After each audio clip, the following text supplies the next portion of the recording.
Gabby falls down the dimmer steps just as Johnny walks in to catch her. She's had a bit much to drink and shows off her ring, telling Johnny about her engagement. She's got the divorce papers in hand. Johnny asks Gabby if Wendy was in the office, and she confirms that no, Wendy was not. Johnny's concerned that means that Wendy's still in Seattle with Tripp.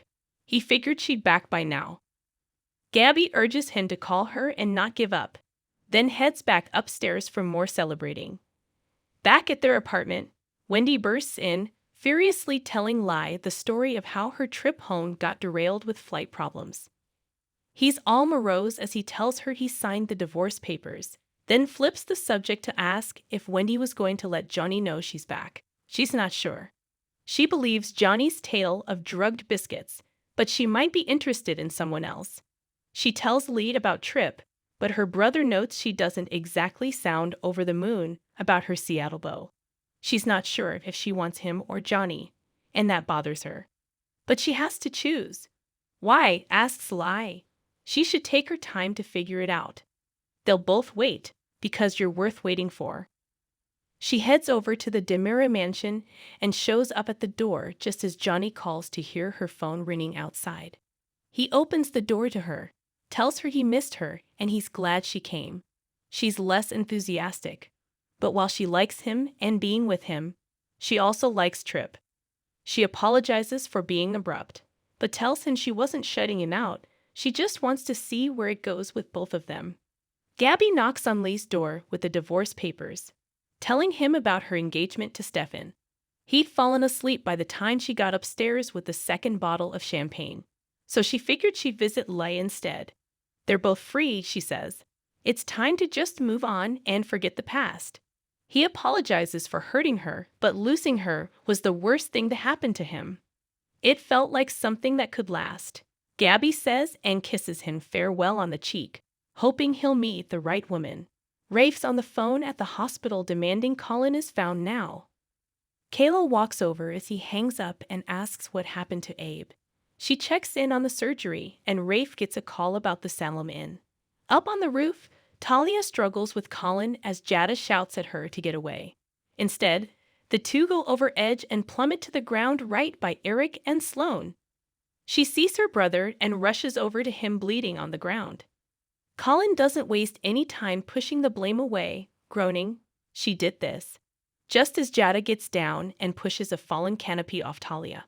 "Why? Why, Talia? Why did you do that?" They all get to the hospital, where Chano wheels Polina in, demanding info on Abe. Rafe tells her to calm down, then fills her in.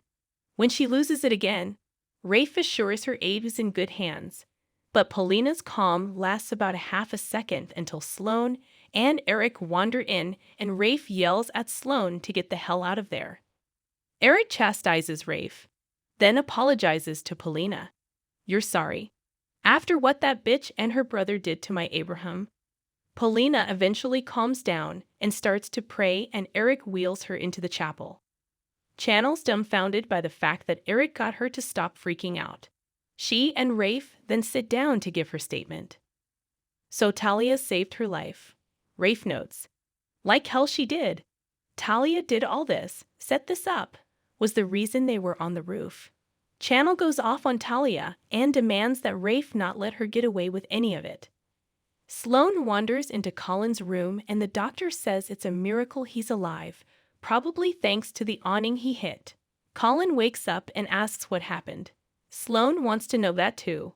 "You promised me you would leave them alone." He did what he had to. He had them right where he wanted them until Talia and Jada showed up and his girlfriend pushed him over. Sloane wants to know why he didn't leave. "Colin, I miss Mom and Dad as much as you do, but there are limits. You can't kill." Maybe she couldn't do what had to be done, but he could, and he'd do it all again. Over in Talia's room, Jada's holding Talia's hand, who's sitting up and awake. Kayla comes in to examine her and thinks her arm might be broken, but otherwise, I would say you're a very lucky girl. She leaves again, and Talia asks how Channel is. "Channel and Polina are both fine," Jada says. Talia then insists things just got out of hand, but Jada tells her this was Colin's plan all along. Why do you give a damn about him? She urges her sister to forget about Colin and be glad it's over. But Talia asks if Jada can at least see if he's okay. Kayla comes back with pain medication and Jada leaves, bursting in on Sloane to handcuff Colin to the bed and place him under arrest. Out in the waiting room, Jada says she just arrested Colin and Channel demands to know whether Talia's been arrested too. If she's not by tonight, Channel's calling the DA and the media.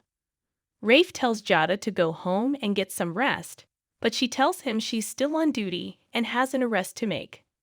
Eric wheels Paulina back in as Kayla lets everyone know that Abby's out of surgery and it went well. She pushes Paulina in to see her husband.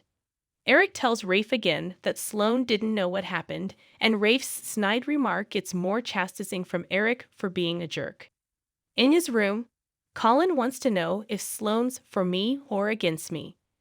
Sloane promises that he's her brother no matter what, but he doesn't need family.